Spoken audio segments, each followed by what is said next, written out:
రోజు సావిత్రి యముడితో పోరాడి తన భర్త ప్రాణాలు కాపాడుకుంది. అదే మాదిరిగా అర్చన అమ్మవారిని వేడుకొని తన భర్త ప్రాణాలు కాపాడమంది. అర్చన, నిన్ను అర్థం చేసుకోకుండా తొందరపడి అనరాని మాట్లాడినాను. నన్ను క్షమించమ్మా. నీ ప్రార్థన ఊరికే పోలేదమ్మా. గోపి కళ్ళు తెరిచాడు. అవునమ్మా, ఇప్పుడే కళ్ళు తెరిచాడు. అందుకే నేను ఇలా బయలుదేరాను. నిజమా అన్నయ్య? నువ్వు చెప్పేది నిజమా? అవునమ్మా, నీకు అబద్ధం ఎందుకు చెప్తాను? నీ ప్రార్థన వల్లే వాడు కళ్ళు తెరిచాడు. అక్కడ ఉన్న వాళ్ళంతా దేవుడి దయవల్లే వాడు బతికాడు అంటున్నారు. చూసావా అర్చన, మీ ఆయన కళ్ళు తెరిచాడట.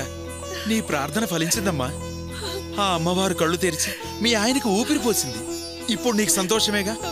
ఆ అమ్మవారి మీద నమ్మకమేగా? అమ్మా అర్చన, ఏదో ఆవేశంలో అన్నాను. నా మాటలేం మనసులో పెట్టుకోకు. నన్ను క్షమించమ్మా. అయ్యో అన్నయ్య, మీరు నన్ను క్షమాపణలు అడగడం ఏంటి? మీ బాధ్యత చూస్తుంటే నాకు గర్వంగా ఉంది. ఇలాంటి ఒక మంచి స్నేహితుడు ఆయనకున్నందుకు నాకు చాలా సంతోషంగా ఉందన్నయ్య. సరేనమ్మా, రా, నిన్ను ఇంటి దగ్గర దించేసి వెళ్తాను.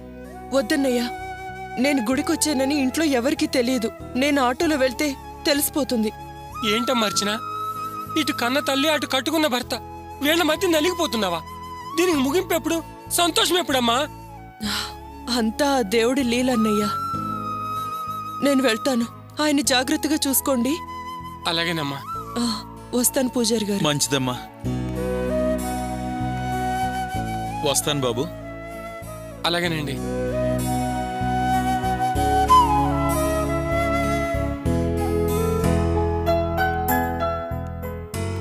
మేడం, ప్రాజెక్ట్ పూర్తయింది. ఒకసారి చెక్ చేసి చెప్తారా? ఓకే, సరే. నువ్వు వెళ్ళి కావ్యని మేడం రమ్మని పిలుస్తుందని చెప్పు. అలాగే మేడం.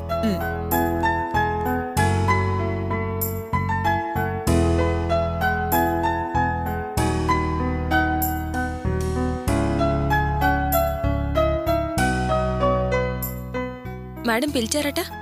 రా కావ్య, రా. ముందు షేక్ హ్యాండ్ ఇవ్వు. కమాన్, షేక్ హ్యాండ్ ఇవ్వు. Thank you Kavya, thank you very much. మీరు థ్యాంక్స్ చెప్పేంత పని నేనేం చేశాను మేడం? దేనికి అప్రిసియేషన్? నేను చెప్పినట్టు నాకు హెల్ప్ చేయడానికి నువ్వు దిలీప్ ఇంటికి రాకుండా ఉన్నందుకు థ్యాంక్స్. డబల్ థ్యాంక్స్ దేనికంటే, నేను నీతో మాట్లాడి వెళ్ళగానే ఇంటి దగ్గర ఇంకా కావ్య రాలేదంట అని మొదలుపెట్టారు. నేను రమ్మని అన్నాను. నేనేం ఇంటి పని మనిషినా అని అంది అని చెప్తే వాళ్ళు నమ్మలేదు. తను మనింటికి రానంది అంటే అబద్ధమని కొట్టిపడేశారు. ఆంటీ, అంకుల్, దిలీప్ ఎవ్వరూ నా మాట నమ్మలేదు. అందుకే దిలీప్ వెంటనే నీకు ఫోన్ చేశాడు. ఆ క్షణం నువ్వేం చెప్తావు అని చాలా భయపడ్డాను. కానీ నీ ఆన్సర్ నా అబద్ధం కరెక్ట్ గా మ్యాచ్ అయిపోయాయి. థ్యాంక్ గాడ్ అనుకున్నాను. కానీ దిలీప్ మాత్రం నీ ఆన్సర్ విని షాక్ అయిపోయాడు. అవును, నేనే అబద్ధం ఆడానో అదే అబద్ధం నువ్వెలా ఆడావు? ఎందుకు నా మాటలు నీ మైండ్ కి స్ట్రైక్ అయ్యాయి? అలా అయినందుకే ఈ రెండవ థ్యాంక్స్. కావ్య, దిలీప్ మనసు నొచ్చుకునే విధంగా ఎలా మాట్లాడగలిగావు కావ్య? నేనైతే నమ్మలేకపోయాను. చాలా ఆశ్చర్యపోయాను తెలుసా?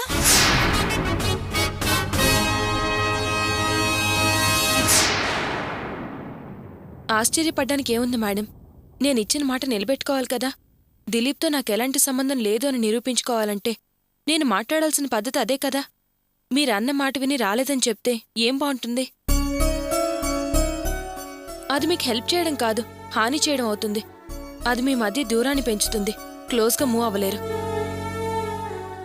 నేను దిలీప్కి దూరంగా ఉంటేనే ఉండేలా మాటలంటేనే మీరు దగ్గర అవ్వగలరు. అందుకే అలా మాట్లాడాను. నా కోసం చాలా శ్రమ తీసుకున్నావు. I really appreciate you Kavya. నువ్వింత ఫేవర్ చేస్తావని నేనెప్పుడూ అనుకోలేదు. నేను చాలా హర్ట్ చేశాను. కానీ నువ్వు నా మీద చాలా ప్రేమ చూపించావు. నా కోసం త్యాగం చేసి చాలా గొప్పదానం అనిపించుకున్నావు. నిన్నెలా పొగడాలో కూడా నాకు అర్థం కావట్లేదు. మీరు నన్ను పొగడవద్దు, నేను పొంగవద్దు. మీ ప్రశంసల కోసం నేను ఈ పని చేయలేదు. నా వల్ల ఎవరి సంతోషాన్ని దెబ్బతినకూడదు. నా గౌరవం నేను కాపాడుకోవాలి. నా వల్ల మీకెలాంటి ఇబ్బంది కలగకూడదు. నా వల్ల మీకు కలిగిన ఇబ్బందికి ఇది పరిహారం అనుకుని చేశాను. మీ లైఫ్లో నా మూలంగా ఏ ఇబ్బంది రాదు మేడం, సరేనా?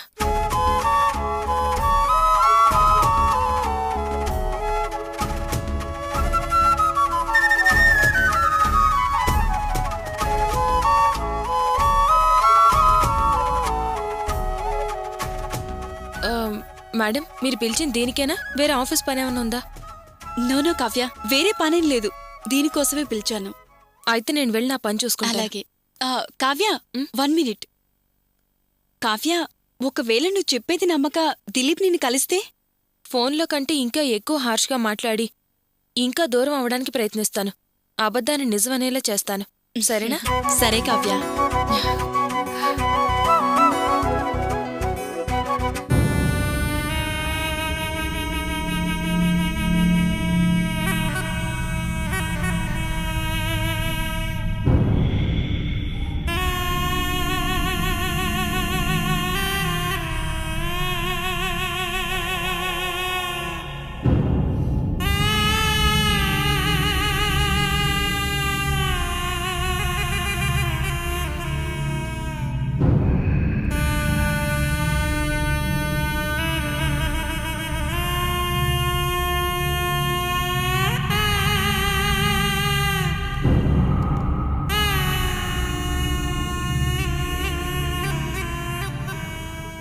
రాజా, ఇప్పుడు మనం ఎక్కడికి వెళ్తున్నాం?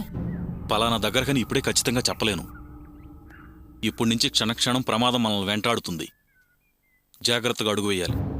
అన్నీ గమనించి నడుచుకోవాలి. అలాగైతే మనం ఏదైనా బస్ క్యాచ్ చేసి వేరే ఊరు వెళ్ళిపోదామా? ఏ రాజా, ఏం చేద్దాం? ఎస్, అదే కరెక్ట్. ప్రస్తుతం సేఫ్ కూడా. అయితే ఆ రూట్ ఎటో అటే వెళ్దాం. ఇప్పుడే వెళ్ళొద్దు. వెళితే దొరికిపోతాం. ఏంటి రాజు నువ్వు అనేది? అవును వాసు, మనం ఎలా తప్పించుకోవాలని ఆలోచిస్తామో అలాగే వీళ్ళ నాన్న కూడా అలానే ఆలోచిస్తుంటాడు. ఆయన మనుషుల్ని ఊర్లోనూ బస్టాండ్ దగ్గర తప్పకుండా అరేంజ్ చేసి ఉంటాడు. అందుకే మనం వేరే దారిలో వెళదాంరా. సరే రాజా, నువ్వు ఎలా చెప్తా అలాగే వెళ్దాం. రా, పదండి. పద.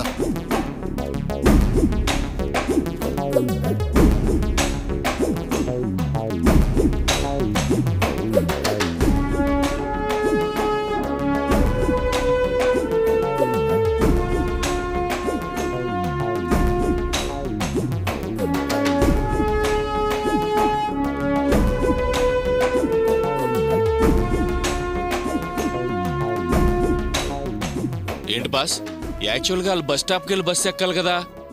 ఇటు హైదరాబాద్ వెళ్ళాలన్నా అటు వరిసా వెళ్ళాలన్నా కంపల్సరీ వచ్చి బస్సు ఎక్కాలి. అందుకే మనం ముందుగా వెళ్ళి బస్ స్టాండ్లో మాటేస్తే వాళ్ళు రాగానే టక్కున అటాక్ చేసి పట్టుకోవచ్చు. మీరేట్ బాస్, ఇక్కడ అటు ఇటు కాకుండా కూర్చుని మరీ ఆలోచిస్తున్నారు. Dry full. మనం బస్ స్టాండ్కి వెళ్ళి కాపు కాస్తామని వాళ్ళకి తెలీదా? నీలాగా వాళ్ళేమైనా వెధవలు అనుకున్నావా? చాకులా ఆలోచించే యంగ్ జనరేషన్ రా. అందుకే వాళ్ళు బస్ స్టాండ్కి వెళ్లరు. వెళితే విజయనగరం రూటు లేదా ఒరిస్సా రూటు, ఈ రెండిట్లో ఏదో ఒక రూట్లో వెళ్ళాలి. అందుకే ఇక్కడాగి అటు ఇటు వెళ్లే బళ్ళని చెక్ చేద్దాం. రేయ్, మీ వాళ్ళు ఒరిస్సా వెళ్లే బళ్ళని చెక్ చేస్తారు కదా? తప్పకుండా బాస్, చేవన కూడా వదిలిపెట్టరు.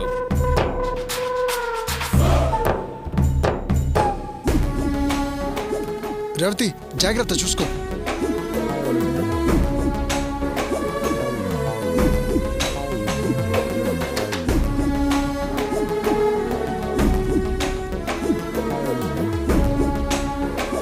కూర్చోండి కూర్చోండి.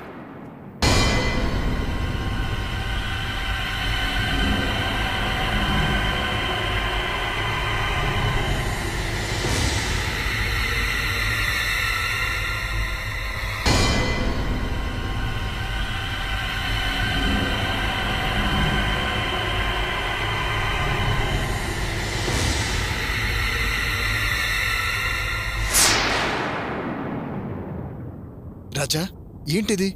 వీళ్ళు మనం బస్ రూట్లో ఎక్స్పెక్ట్ చేస్తే ఇక్కడున్నారేంటి? చెప్పానుగా, మనం ఆలోచించినట్టే ఆయన ఆలోచించాడు. మనం రూటు మార్చాం, ఆయన రూటు మార్చాడు. ఇప్పుడేం చేద్దాం? మనం మా నాన్న చేతిలో దొరికిపోతే అంతే సంగతులు. భయపడకండి. మనం అరకు నుండి వెళ్లే ప్లాను పోస్ట్ పోన్ చేద్దాం. అరకులుంటే ప్రాబ్లం అని ఇందాకే చెప్పావుగా, మళ్ళీ ఇక్కడే ఉంటే ఎలాగా? వాసు, రూట్లో వెళితే వాళ్ళకు దొరికిపోతాం. మనం రూటు మార్చి అడవిదారిలో వెళ్ళామనుకో, వాళ్ళకు దొరికే ఛాన్సే లేదు. నేను ఆ దారిలో మిమ్మల్ని తీసుకెళ్తా కదా. ఇప్పుడు మనం ఆ రూట్లో బయలుదేరితే బాగా రాత్రి అయిపోతుంది. రాత్రిపూట ఫారెస్ట్ రూట్ అంత మంచిది కాదు, ప్రమాదం. అందుకే వాయిదా వేసుకుని రేపు ఉదయం బయలుదేరదాం. ఈ రాత్రికి మనం ఉండటానికి ఏదైనా అరేంజ్మెంట్ చేస్తాం.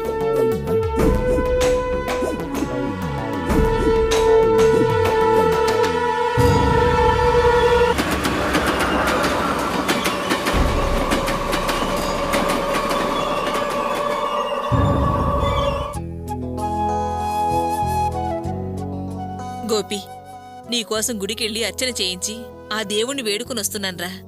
నేను కూడా గుడికెళ్ళానన్నయ్య. ఇప్పుడు ఎలా ఉందిరా గోపి? బానే ఉంది నాన్న, కానీ మన వాసుగాడు ఎలా ఉన్నాడో కనుక్కున్నా. వాడిని వెతకటానికి మాధవరావు వెళ్ళాడు.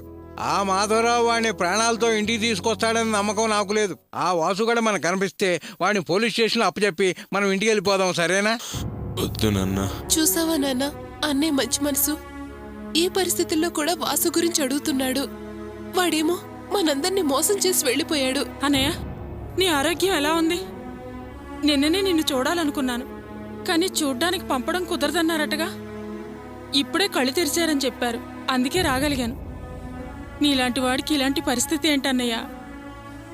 నిన్ను చూస్తుంటే నా మనసు తరుక్కుపోతుంది.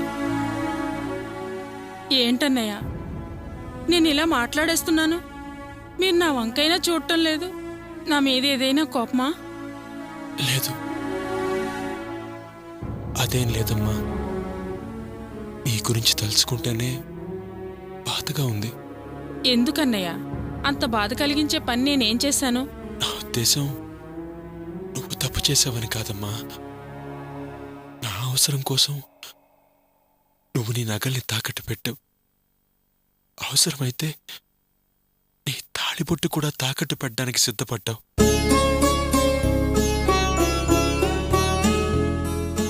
కానీ లాభం చెప్పు, వాసుగాడికి ఉద్యోగం రాలేదు, ఆ డబ్బు కూడా పోయింది.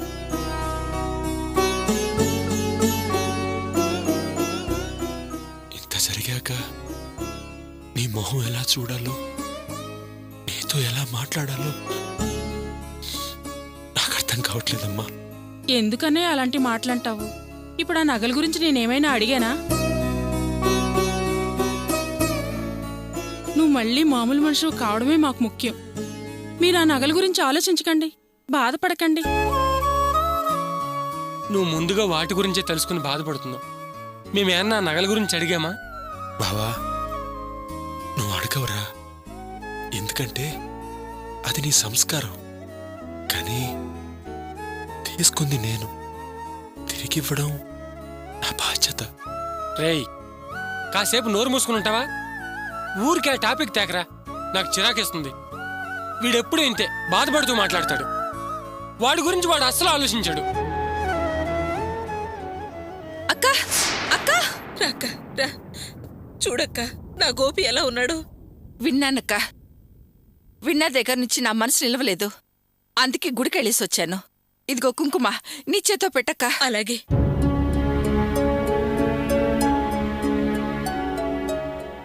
గోపి ఇప్పుడు ఎలా ఉంది? పర్వాలేదండి, ఇప్పుడు బానే ఉంది. పోలీసుల దెబ్బలంట మాటలా? పాపం మీ అమ్మ నీ గురించి తలుచుకుని ఎంత బాధపడిందో. అవునక్క, అర్చన వచ్చి చూడలేదా? అదేంటక్క అన్నీ తెలిసి అలా అడుగుతావు? అది హాస్పిటల్ లోపలికి వచ్చింది. అది చూసి రాణి పరిగెత్తుకుంటూ వెళ్ళి, వదినా ఒక్కసారి నువ్వు వచ్చి అన్నయ్య చూసావంటే అన్నయ్య మామూలు మనిషి అయిపోతాడని రమ్మని బతివిలాడింది. అయినా అది గోపిని చూడకుండా వాళ్ళమ్మ వరలక్ష్మి కొంగు పట్టుకుని వెనకాల వెళ్ళిపోయింది. ఏం కుటుంబం, ఏ నాటకమో అక్క. గోపి తన మీద చూపిస్తున్న ప్రేమ అర్చన గోపి మీద చూపిస్తుందా? అయినా ప్రేమ ఉంటే కదా అయ్యో నా భర్త అని అనుకోడానికి. అక్క, నువ్వు ఒక విషయం గమనించావా? ఏంటక్క? ఆ రోజు గుళ్ళో స్వామీజీ ఏం చెప్పాడు? అర్చన ఉండరాని చోట ఉండడం వల్ల మీ కుటుంబం కష్టాలు పాలవుతుందని చెప్పాడా? ఇప్పుడు చూడు, మీ అబ్బాయి ఓ అమ్మాయిని తీసుకొని వెళ్ళిపోయాడు. ఇప్పుడు గోపికి ఆపదొచ్చి పడింది. ఏమాత్రం ప్రశాంతత లేకుండా మీకెంత కష్టం వచ్చి పడిందాకా మీ ఇంట్లో సంతోషమే కరువైపోయింది. ఆవిడే మీ కుటుంబం నుంచి విడిపోయి వేరేగా ఉంటేనే ఇంత కీడు మీకు కొట్టిందంటే ఇంకా మీ ఇంట్లోనే ఉంటే ఇంకెలా ఉండేదో. చూడండి, అర్చన్ని నేనెప్పుడూ నా మనసులోంచి తీసేశాను. మళ్ళీ మీరు అర్చన్ని గుర్తు చేసే ప్రయత్నం చేయకండి. అర్చన నా జీవితంలో లేదు, ఇంకా రాదు. రేయ్ అలా మాట్లాడకరా.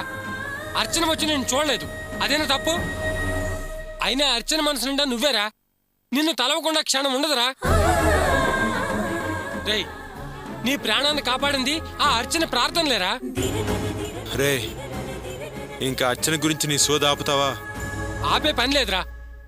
నువ్వు కళ్ళు తెరవగానే నేను మా ఆవిడికి చెప్పడానికి ఇంటికి వెళ్ళాను. అప్పుడు దారిలో గుడి దగ్గర అర్చన చూశానురా.